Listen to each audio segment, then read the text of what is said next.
پھر ان کو ایک بت انہوں نے بنایا ہوا ہے، بعل نام ہے اس کا، اصل میں انگلش میں اس کو کہتے ہیں بال.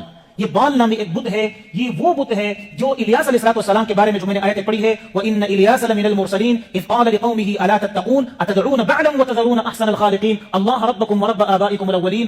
الیاس علیہ السلام یہ ہارون علیہ السلام کے نسلوں میں سے آتے ہیں. 2-3 پشت کے بعد الیاس علیہ السلام آتے ہیں. الیاس علیہ السلام نے اپنی قوم کو خبردار کیا تھا کہ تم اس بت کی عبادت مت کرو. حزقیل جب جو ہے فوت ہو گیا تو اس کے بدلے میں انہوں نے بت بنایا. اور ایک بت یہ کس نے بنایا؟ یہ ایک بادشاہ کی بیوی تھی. بادشاہ اگرچہ صحیح کاموں میں لگا ہوا تھا، لیکن اس بادشاہ کی بیوی نے اپنے جو ہے اس کا پہلے جو خاون فوت ہوا تھا اس کا ایک بت بنا کر اپنے خاون کو کہا کہ اس کے لیے ایک گرجا بناتے ہیں. ایک باقاعدہ بت خانہ بنایا گیا. اس میں اس نے 100 ایسے بڑے بڑے اس ٹائپ کے جو ہے رہبانیت جو اس بتوں کی پوجا کرے وہ بندے رکھے، اور بادشاہ کو اس پر قائل کیا کہ ہم اس کی عبادت کریں. اس کی عبادت شروع کر دی. پھر اس بت کی پوجا اس انداز سے کی جاتی تھی کہ باقاعدہ چھوٹے بچوں کو اس کے سامنے ذبح کیا جاتا تھا. یہ کنیکشن تھا وہ کنیکشن کی طرف جو سیدھے جا کر ابلیس پر جا کر رک جاتا ہے کہ ان کے کنیکشن سارے کس کے ساتھ ملتے ہیں؟ دجال کے ساتھ ملتے ہیں. اور اس بت کے ذریعے سے یہ لوگ شیطانی تمام طاقتوں کو اپنے پاس لے کر آتے تھے، اور باقاعدہ ان کو گائیڈ کیا جاتا ہے دجال کی طرف سے کہ تم یہ کام کرو گے تو تمہارا اگلا مستقبل یہ چیزوں پہ ہوگا. ان لوگوں نے ان چیزوں سے، ان طاغوتی طاقتوں سے طاقت حاصل کر کے پورے ملک اور پوری دنیا پر حکومت کرنے کی کوشش کی ہے، اور ان کو یہ گائیڈ کیا گیا کہ اگر تم اس کی عبادت کرو گے،